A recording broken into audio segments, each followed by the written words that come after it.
So we're really lucky tonight to have our good friend Marcela Flórido, and friend of Precog to be on Precog Time now, episode 22. Which again, every time we do one of these, it sounds crazy that we've done so many of them, but such is the length of quarantine. Way back in the day when we were like, oh, we'll do this once a week for the month that everyone's inside and has nothing to do.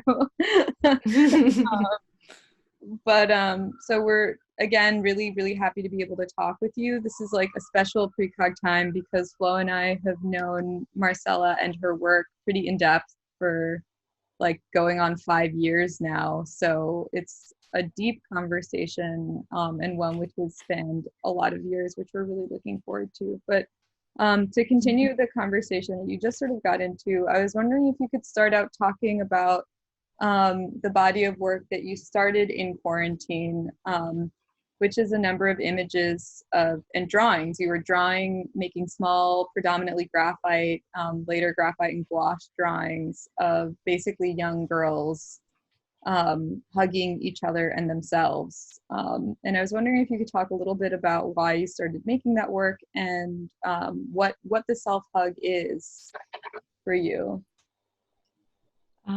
Yeah, I remember the first drawing that I did in quarantine was a composition of a painting that I was working in the studio that was just a cropped one face, and I was trying to figure out that composition. The painting hadn't worked out really well, and I was like, oh, okay, I'll probably have a month in the house. I'll try to figure that out. And it just didn't work. I think I hadn't done anything with graphite. I hadn't done a drawing in such a long time. And it was like such an immediate struggle and frustrating, because clearly I was like simultaneously trying to get the drawing to exist as a drawing, but also just to be a solution for the painting. And that didn't work. And then I think it was really good because it was when I kind of like shut down the studio mode and like let the drawing be its own thing. And I think pretty immediately the second figure appeared, which I have never done a painting with two figures. I mean, I've done a double portrait of two different people, but I haven't done the same figure showing up twice, like a shadow or a sister. And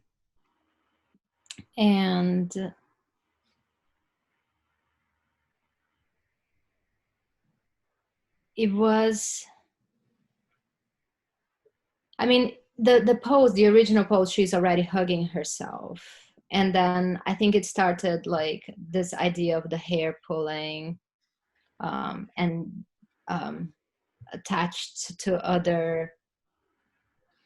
There was this, I wanted to convey like, or it started showing up that way. I don't know what comes first, but like this idea of like a little bit of a despair, but also like holding on to herself. And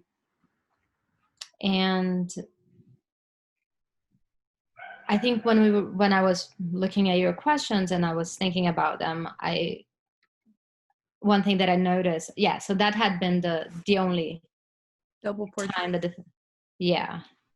And even in that painting is interesting for me because they're so separate. It's like it's a couple and they're clearly very distant.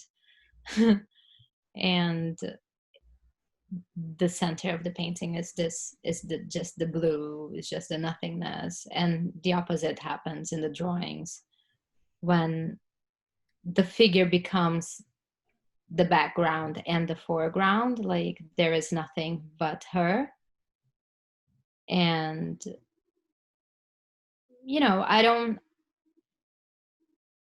I think when I talk about my work, I need to I like to be very honest that I don't approach it knowing what I'm talking about. Like I think I always approach not knowing what I want to say or not knowing what will come out of it, like with an intention, but knowing that this intention is probably just an excuse to get something started. So yeah, they started becoming very clear very soon that they were about trying to hold on to yourself, and the background disappearing, the context disappearing. The drawing is it's a sort of curious presentation in a way, that I think can give us a good point of entry into talking about much of the rest of your work, because on the one hand, like the gesture that you're talking about, the self hug, the transformation of figure into background, is really evident. And at the same time, the way that the figure looks back out at us and the way that it's repeated makes it clear that we're not looking at a scene, or we're not looking at some kind of observed image so much as we're looking at a kind of configuration of symbols, of a way of looking at not the observation of the body, but like the representation of the body, um, or the representation of a figure in a way that's much more, in some ways, linguistic and conceptual than straightforwardly observational. And it seems like these ideas, on the one hand, structure, motif, repetition, and on the other hand, and a gesture which is very kind of like sentimental. I think sentiment plays a big part in your work. Yeah. But then on the other hand, the distance of symbolism and this sort of archetypal form is something that comes up over and over again. First, earlier on in this work, where you were including balloons, or the same image of this young woman with a hand around her knee, and now with the self hugs and these new portraits of young girls with flowers as eyes. I'll like go through, look at those. But I was wondering if you could talk a little bit about this relationship between the intimacy of these gestures and your the way in which you treat an image as a schematic, or the way that you're thinking about symbolism. Yeah. I mean, yeah, we were also talking about like depicting women, which I really don't think I am doing. Like I'm not I am depicting women, but I'm not like it's not about the representation of women in the sense that I'm um, looking at women in the world and depicting them in action or us in our environments. It is much more like linguistically thinking about the representation of the body, um, in in a symbolistic way, yeah, in a symbolic way, and structural. And I think my tendencies towards a linguistic approach to visual vocabularies has to do with my background and growing up in Brazil under um, the legacy of geometric abstraction and the legacy of neo-concretism, which was a language that was very prominent. It is very prominent, and it was also very present in the way that my family and my grandfather, who was an architect, thought about art and talked about it. So I would say that it is my sensibility, but I have a very problematic relationship with it because I am very conscious about the discourses and the ideologies that um, were promoted through this discourse. So as much I have this internal conflict that it is how I think about images, it is how I process symbols, but um, with a very conscious intent to deconstruct it and to demystify it, to remove the ideology from it, and to embed it with feelings, and to embed it with what is hidden, what is hidden behind the sharp angles in a way. So could you just For any of us who don't know as much about neo-concretism and its relationship to ideology in Brazil, could you just talk a little bit about what that like what that is for you? I know that you grew up also going to studying art in Brazil, like that was a big deal. And also when you talk about going back to Brazil, you're like, this is still so much alive in the art world Yeah. there. But in I terms, mean, yeah, uh-huh.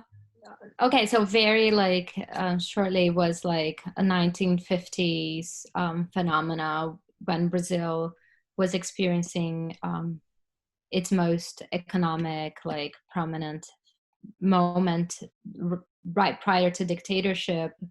And it was um, culturally much more closer to Europe and to America. And I think there was this belief and desire for industrialization and progress, and the promotion of culture and painting specifically became very much attached to the promotion of this notion of progress, which was similar to America and the promotion of like gestural abstraction and ideology of the individual. In Brazil, there was this idea, this understanding that because conversation about art were happening in the newspaper, was much more public than it is now, and it engaged the population in ways that I think art conversation doesn't do anymore. That the promise of geometric abstraction as a language which could overcome exoticism, overcome the depiction of the nature in Brazil, which has narrowed down the understanding of Brazilian art to a very colonial stereotype. And in that also the depiction of the female body, which until that time had been very stereotyped into brown skin, over-sexualized. And through geometric abstraction, there was this understanding of rationality and progress, and that we could be part of an international conversation about art that valued rationality and not the exuberance of the land, and therefore it wasn't self-exoticizing. Obviously, Brazil, right after that, collapsed into a military dictatorship that was extremely violent.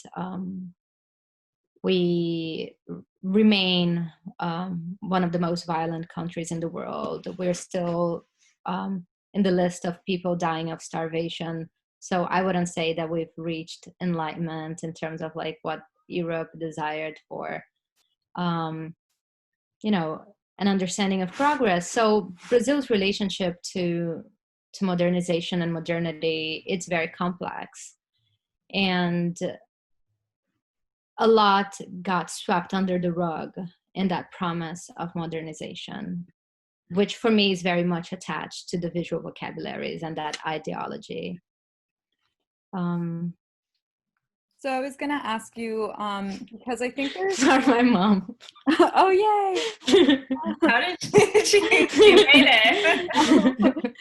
But I was gonna ask you then, because I think there's an element of your work where it's very funny, right? There's this kind of like tongue-in-cheek sense of humor about like how the figures are posed, right? These kind of like, it's almost like a posed portrait mode or something like this, where you have like someone's face and they're kind of smiling a little bit.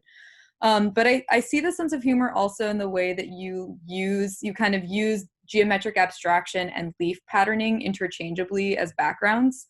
Yeah. And I'm wondering also, something that I kind of have thought about your work for a little bit is whether you're kind of trying to prove the idea of like geometric abstraction and its relationship to conceptual idealism and purity kind of wrong by inserting schematics of the body or of nature or of memory inside of this language? Or how is it that you see those archetypes and symbols working as part of the aesthetic language that you're a part of and you're challenging?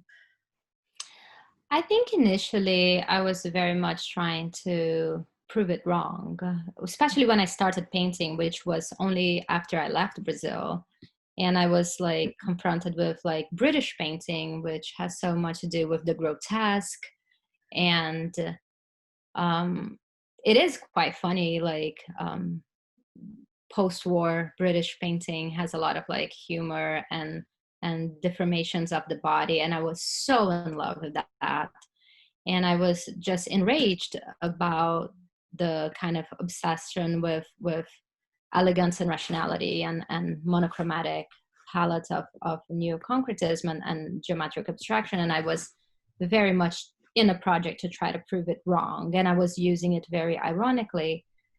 But the funny thing about paintings and aesthetics is just that it is a sensibility, and it's like very intuitive, and it's so fucking ingrained in me, and it is how I process language. And so I just gravitated towards it and had to deal with the fact that I am also very interested in and take deep pleasure in painting in that way and find it very appealing and seductive. And I'm genuinely appreciative of it in a kind of very I'm visually engaged. So that conflict also became much part of the work, like how to and I think that's why it becomes tongue-in-cheek, in the sense that like it is simultaneously a desire and a repulsion. I still am very interested in trying to deconstruct it, but I think yeah. I want to ask you about these hearts that you have floating, and they show up in other paintings of yours. There's hearts, flowers that almost appear like they're like stickers, like on top of the image. And I wanted to ask you about this choice to overlap this like thing that almost doesn't belong. This is like similar in the way that you're working in your paintings, talking about neo-concretism, but then you're also like kind of talking about this new language of like meme culture or like filters and emojis. Do you think about this at all? Yeah, I mean, I think that I felt a big I found it very hard to talk about those ideas that I was talking about once I left Brazil, because it is such a specific art history and such a specific context. And to talk about it in England or in America felt like I always had to like give this backstory. Yeah. And also, like, I think they are quite resentful stories about like anger and political like rage about the myth of modernity in Brazil. And I think that like the hearts and these symbols became like a way of hooking the viewer, of like throwing the conversation at a different direction, or like appealing through something that felt like a candy, like that's shiny and recognizable. And it's a very immediate digestive like image of a particular feeling or tone, but the foreground is clearly not the subject, right? The subject is clearly what's being in the background, the family image, and this kind of blurred that you have to see behind the heart, so behind what's in front. But then again, I think I talk about it. It was a very as if it had been a very premeditative decision, and it was much more a discovery in the studio. Mm. And I think I tend to, once I find something interesting, to use it as a premise for the next painting. And that in that way, I'm always like, you know, if one painting leads to the other, then there is a fluidity that is interesting. There's like And can you talk a little bit, because you mentioned that you paint your family, you're like, and they show up again in different also stages of life, but also they're not really like a specific person, right? Yeah, I think once the figures, Gabby, can you put that painting that the figures walking outside of the picture plane, the black and white? Do you know which one I'm talking with the blue hearts? Oh yeah, I got it. I know which one it is. I know it well. I know. Like, so in those, yeah, so in those paintings, I think that painting has a lot of everything that we were talking about, like the monochromatic um, palette, which obviously it's not geometric, but I think it still is reminiscent of that aesthetics. And that was the first time that I ever put a figure in a painting. And it was such a big step for me because I think up until that point, I had mostly done empty landscapes, but I always questioned if they had been populated or I always thought that there was someone there. And for a while, this figure was always facing backwards, and I could never turn it to the viewer. And once I finally did, yeah, it started looking like me, and I look like my family, and we all kind of look like each other. And Marcela, to be fair, this looks like your back too. yeah, and these are like and you know, and then again, so okay, that is interesting. So am I depicting myself? That I think that kind of became probably clear to me in that painting. And These are never from photograph. These are oh, always but like, do you ever use photographs as like a way of thinking, like a sketching, like not in a direct way, but I feel like there's a lot of like elements like the blurring of the background that seems like something that you could do with a photograph, like choosing where you want to focus, you know? um the only time that there has been a photograph, to be honest, was the first time when I was in Kenya. And I don't think I have a painting of that, but I just needed to learn how to draw a foot in a particular angle that I wanted the figure to have, and then I took a picture of my foot. Um, One and thing, oh, go ahead. oh no, this one, to be honest, this one with Elliot and me, the one that is the double portrait, that is from a photograph, but that is much later. Mm-hmm. So one thing, and looking at these three together, actually something that I think is really interesting inside of this conversation about your work is that, and maybe this has to do with Flo's question about using photographs, is that you set up a number of different stylistic expectations inside of each work. Like the way that the figure is rendered sometimes is like refers to quote unquote naturalism, although like of course that doesn't necessarily line up, right? And then like there's a certain way that you render a plant that has like a reference to sort of like observed quote unquote natural paintings, right? But then very quickly these things fall into cartoon or pastiche, like the difference between how the plants are represented at the top. And then you're like, wait, hold on, what's that light source? Like this is a totally stylized transition from yellow to green to dark. And then like by the time we get to the cactus plant in the foreground, like it's a cartoon plant, right? Like there's no plant that comes out of a pot like that. And that that kind of transition also happens in the drawings next to them, right? Where there's some areas, and especially like the way that you're detailing this reflection and this light that feel really like it could be photographic or observed, and then other elements of the work that really become kind of cartooned or have this sort of more like, in some ways it kind of reminds me of like Chicago style painting or something like this, like, Yeah. you know, like Elizabeth Murray or oh my god, what's her name, I mean even Peter Gladys Saul, Nelson. someone like this, right? But sorry. Gladys Nelson. And Gladys Nelson, yeah, for sure. Yeah, I mean, oh Or my God, love this crew. I don't know how to say this. Tarsilo da Amaral. Yes, Yeah. Tarsila do Amaral. Yeah. Uh, Is that like an influence, like in the way you're painting the plants?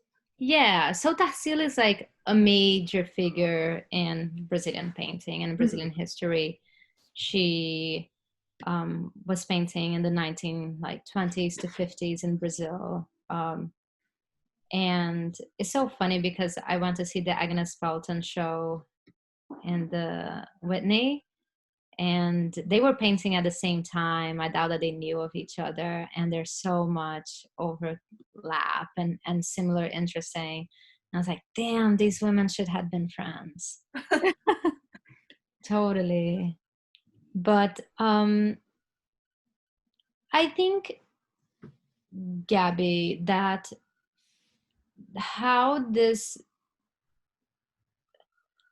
multiplicity of vocabularies ended up becoming a thing for me is to do with multiple things. Like, one thing has to do with like a real challenge of painting, of like learning to paint in school at Yale mostly, and you know, having to come up with your toolbox and the spot, and having to solve different composition problems, and finding solutions. And I think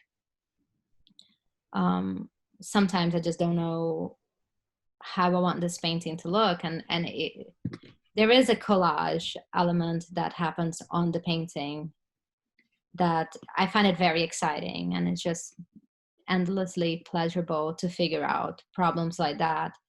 But another thing I think has to do with I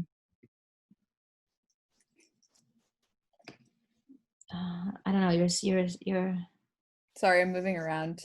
No. And I'm thinking about it. I think that the painting with like that double portrait, it was like a technical challenge. I was excited to draw the body like that for the first time, and I just didn't feel comfortable or confident to create my own figures. And I think the one above it, this black and white, is completely different. That is not a photographic image. That is a drawn and like directly on the canvas. And I think the work is moving towards that direction of like creating my own figures and allowing the complication of visual vocabularies to happen in the body, not just in the background, but like allowing the body to be this conflict. And yeah, I think I started with myself as a model, but now I base the figures on themselves, so they're becoming very self-referential and becoming very weird because and not realistic at all. So I wanted to kind of relate that back to some things that we were talking about earlier, which is this idea about family dynamics, or some of the kind of subject matter that begins to emerge in these, like the fact that they're all very young looking women, that when they appear in relationship to each other, they have, you know, this relationship which is at once really tender, and also a little bit distant. And I was wondering if that, I mean, I'm sure that's something you're thinking about, you know, but I'm wondering like how you're thinking about that, like how you're thinking about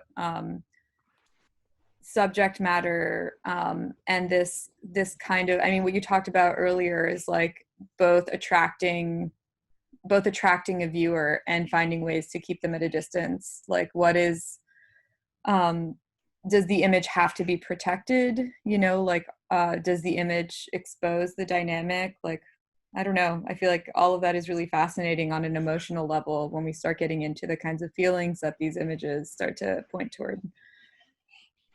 Yeah, I'm finding actually frustrating because I'm back in the studio and I've been painting, and I don't think that I have found a way to bring those imageries to the studio yet. Partly because I'm still like fulfilling commitments that I had promised with the other body of work. So I'm still like, there's a little bit of a lag where I'm making paintings that look like what I was making before. And a desire to bring that double figure, the shadow, the sister, whatever it is, to the paintings. And I haven't found a way yet. But in a sense that I think that they relate to each other. Like right now, if you go to my studio, it's pretty creepy that there's a lot of faces looking at you, and their gaze is very much at the viewer. So it's actually pretty scary being in that at night. But I think about that. Marcela. It is all these eyes looking at me. I think about how they relate to each other, and how like inevitably one ends up conveying different emotions than the other, and that is not intentional. It's just like when I'm painting, sometimes the eye look in a particular way or the mouth, and but Marcela, can you talk a little bit about cartoons? And like how I feel like your paintings have been looking more and more cartoonish, and is this something that you're aware of? yeah, I think I think it's what we were talking about when now I just feel more comfortable departing from the or getting away from the photographic or the realistic anchor, which felt like probably a hang up, feeling that I needed to be technical. Also, this is the foot. This is the famous foot that I took a picture. That you needed the reference. Yeah, and even that, you can tell there is a total collage. Like the leg and the arms are realistic, and then the face is like a cartoon. It's a lion, Well, and then also the obviously plants are like falling over. the paint. Yeah, and then this bench, there isn't a fourth leg. It's kind of like it doesn't exist. It doesn't make sense spatially. Mm-hmm. And I feel very comfortable not having to make sense spatially when it comes to the background. I feel that I have like the shapes and the form and the colors are enough for me to create whatever, but I didn't feel that way about the body. And I think the repetition of the body is allowing me to find my way, to get comfortable, and to give time for the subjects to emerge from the act of painting and not from me imposing it. So the similarities of them, this kind of sisterhood, is not something that I intended to have there, but it is. So the cartoonish is coming from an allowance to let the imagery evolve in a way that I think it wants to evolve.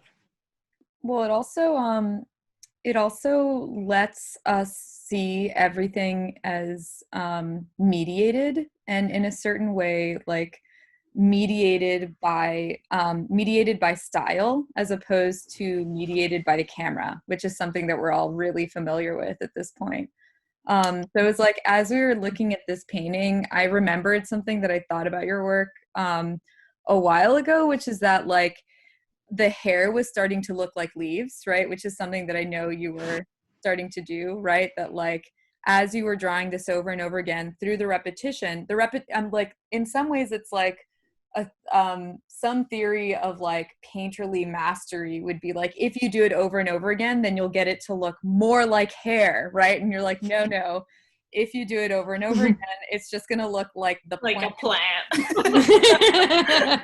And like in a certain way, I feel like that's sort of what cartooning has allowed you to do in these new flower paintings. It's like, as you've made the figures over and over again, your control over when and how things have this kind of like feathery, foldy texture, and like when they kind of become elaborations of an abstract motif, allow them to turn into each other in a way where I can see, like, earlier on we were talking about your relationship to painting as being somewhat linguistic, and sort of in this kind of move, I am starting to read like the disruptive element of your work as charting out a language, and then just making a lot of puns. Like every purist hates a pun. They're like, no, like you're letting meaning become material, right? Like you're letting things be dictated by how they rhyme with one another instead of what their meaning is. Yeah, and I think I'm a slow painter and probably a slow thinker, and it takes me multiple reiterations to understand like how these movements are come about. Like this was the first of the flower paintings, and I just made a few ones in the studio, and the hairs are these like the little are much more the subject matter of the new paintings, and they like intertwine with the stems, and they are kind of like they have their own lives. And in this painting I couldn't anticipate that that's what was going to happen. Marcela, I feel like this new way that you're working is also much more confrontational about ideas of gender and viewership, right? It's almost like in allowing some of these motifs to be reduced in the way that they're stylized, you're also confronting us with our apprehension of them as kind of tropes, right? Like the idea of women and flowers or women in nature, and how women get instrumentalized to like support ideas of the natural or whatever. And I was wondering if that's something that I wonder how you're thinking about gender politics. Yeah. Well, I was like, when you were talking, like when you sent me that question about subscribing to gender normativity or performing, it stuck with me because obviously I'm a woman and I'm female and identify as being as a woman, and I'm a straight woman, and I very like I guess cisgender normative, whatever, very and I can only paint from my experience. And I think that is one thing that I need to be very honest, like when depicting my figures. I don't want to depict someone else's experience that I have no idea what it is about, but I also would feel very uncomfortable if they were read and only read as reaffirmations of a kind of femininity that I don't feel particularly subscribe to. Like I don't feel that is also who I am. I think that it's much more about a kind of like honesty. Like the figures are not in action, they're just staring at the viewer. They're not sexualized, they're not naked, they're not in I don't think that there is any neutrality, but I think that there is a matter of factness. And I think the gaze towards the viewer is much more an invitation for the viewer to bring what they can bring or what they want to bring. But yeah, I think it's problematic in a sense that like I foresee a lot of backlash against it, but it also backlash from who? Yeah, it was. But see, I think I was trying to frame this as I think the way that you're making these paintings is kind of critical of those ideas. Like I think They it are. sort of pushes back, but also to Flo's question, like what's the backlash?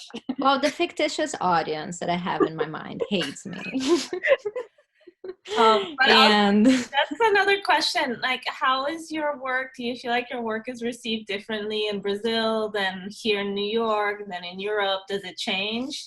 Because your audience yeah. is changing, right? And I feel like also I was wondering, like, women, like, you know, in Latin America this past year, there's been a lot of uprising of women, you know, protesting against abortion. I'm wondering, like, if you feel like there's a little bit of a change also in how women um, are, like, you know, behaving in Latin America. I don't know, or like they're asking for rights and things that, you know, maybe we didn't grow up, but I don't know, seeing that much, right?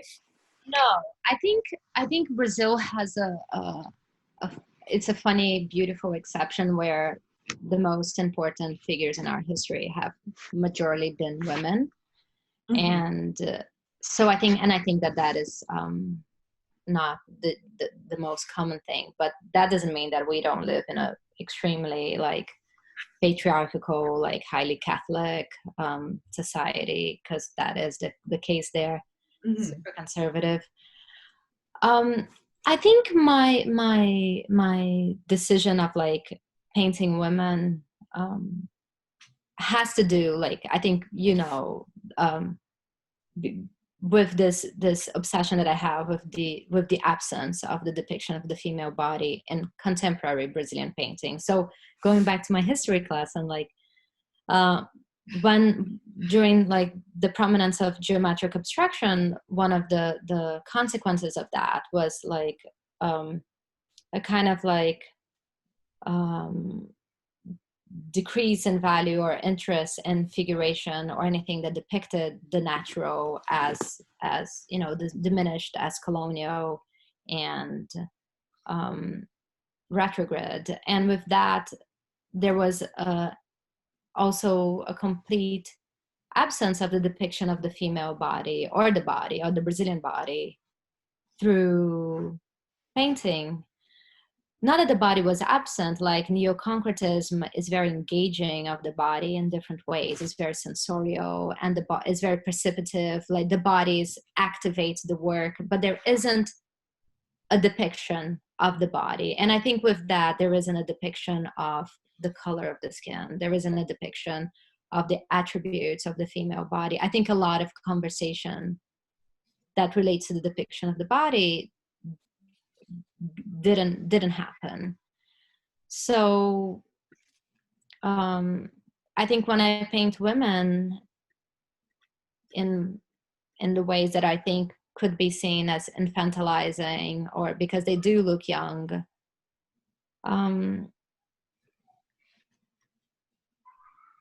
I also question them. I don't have answers. I think I'm still interested in trying to figure out what the fuck I'm doing, but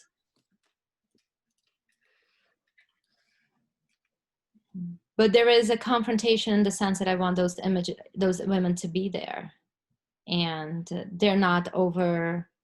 I don't feel that I'm like exaggerating like whatever Brazilian or sexy features they are, but they are. I don't think that they look necessarily like white. And I think that that is also has to do with like understanding identity politics and how they are spoken in America, and how the sense of identity, you know, is interpreted here, which is not the same as in Brazil. Yeah. So I think the how the features convey identity, how the features convey belonging is more subtle, and they also change from painting to painting. And talking about what you were saying, like I feel self-conscious about talking about the state of protests in Brazil, because I have been abroad for 13 years or 12 and a half.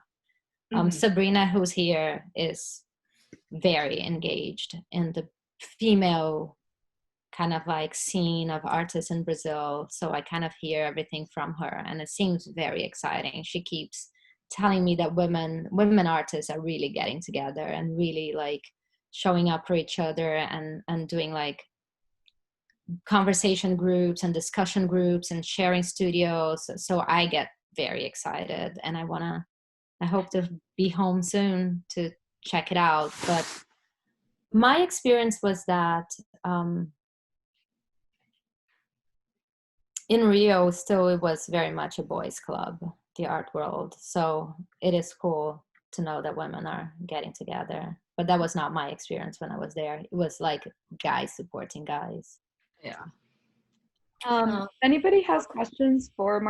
Marcela that you want me to ask inside this time before we open everything up, send them in the chat and I'll ask them.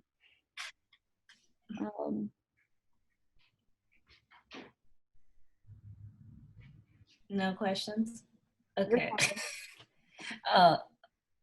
Sabrina, we're doing what we can, but still far from how things should be. So exciting to see. Happy to see Sabrina here. But yeah, no, I think it's all obviously all of these ideas are really complicated, and it's really exciting. I think it's really exciting to like think about how an image which appears to look straightforward or which becomes straightforward in its address can be asking the question, right, in a way that we don't necessarily expect a portrait to do. And like hearing and they are genuine questions, you know, like I don't feel that I'm coming to the work with answers at all.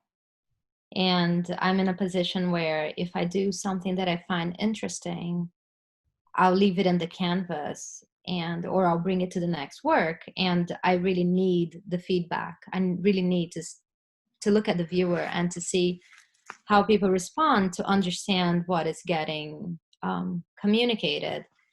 And as I said, I wouldn't be comfortable with a work that communicates something that I find repulsive or that I'm against. But I need to be honest about what's showing up in the work, right? And trying to understand it, because I am very honest about the questions that I ask for myself. And the work is very much coming from my experience. So Marcela, so you're working, how many paintings are you working on? There are 4 paintings in the studio right now. And you kind of work on a little bit at each time. Yeah, now that I quit my job. Yeah, they work all at the same time. Like I like to work in as many paintings as I can at the same time. They learn from each other, and I like to get the color that I use in one and like solve problems in one painting, and then like realize that actually this is what I need for that painting. But I haven't been working like that because of the restrictions of the job, and like mostly just coming to the studio and focusing. So I'm excited to stretch a bunch of stuff and just work simultaneously with not a timeline. So Myra wanted to know if you're thinking about a mural when you made the drawing of multiple women, or whether you're thinking of something like an altarpiece even. And also, side note, I don't want to, like call you out on the non-neutrality, but that is the one where there's like a little bit of nipple showing too, right? It's true. Yeah. It's true. I think it was the first nipple that I ever drew. I think I was like, it's true. Look, and it's true. It's hidden, but then again, I wanted the nipple to be the hair that is also the leaf. That is also. I like to paint super large scale. This is already a bigger paper than the other drawings. I think I was thinking I'm always thinking about a bodily scale. I think I like my gestures to be very big, even though I'm training myself to paint small. And how I'm thinking, like when I think about how I would bring these to the studio, in my mind, they are massive. So I don't know. Is, And go ahead. is that something you've ever done, Marcela? A mural? Yeah. No, but I just got asked to do a very big painting for a site specific, for like a specific place. I've never done that before, and I'm excited. So I think this weekend I'm gonna travel to be with my sister, and my plan is to start making drawings for that mural. Cool. That's Yeah, exciting. I know. How big is it? Is it like Um, very big? I think it's quite big. I think it's like 10 by 17 Okay. So we have a feet. questions from Duran. Of course, they're painterly questions about surface and color in your work, and sort of why the surface is as flat as it is, like how you're thinking about the surface, and how you're thinking about color between the saturation of certain color combinations and then certain areas where you drop into grisaille. So yeah. So I think it has to do with what we were talking in the beginning about finding that my tendencies and my approach, my kind of innate sensibility is still very much grounded in geometric abstraction and a kind of a modernist neo-concrete approach to visual vocabulary as language that coexist and not in a realistic, like not as a window space. I don't think, to be honest, I've ever approached the painting as a window space. I also think that like my when I studied in London, I was in sculpture department, and I think I was a sculptor in that sense. I really learned to paint at Yale, which was terrible. So I Why? think, Why was it? Was it difficult, or why was it can you terrible? imagine learning to paint and having Rochelle like looking over your shoulder and criticizing everything you do? Not fun. Terrible. So I also think that like I want the paintings to be read analytically. They are not a believable story, and they are about visual vocabularies and visual narratives, and they are very discursive, and I want them to be approached. Well, I don't want them to be approached that way, but like this is what I'm talking about. I'm talking about language, and I don't want you to think that I'm talking about you know, something else. It is discourse mostly. And the grisaille, again, like, Marcella, this is why we get along. You know that, right? It's you and me against the world joke. You and me against all the people. But the grisaille, it also at some point was just easier for me because I didn't know how to paint. But also it becomes it becomes an arrow towards that kind of visual vocabulary. So it's like, here it is, the legacy, here it is, this is what the context. And there's always a need to like, it becomes a joke, I guess, in a way. But yeah, when Duran and you guys were in my studio and we were talking about color and how it feels like an afterthought, it feels like an afterthought, and I need to think more about it. And because it's also like such a good way to bring to such a tool to talk about what I want to talk about. And Color is language. mode, I need to, the Albers has this app and the iPad to do color exercises. That's what I need to do.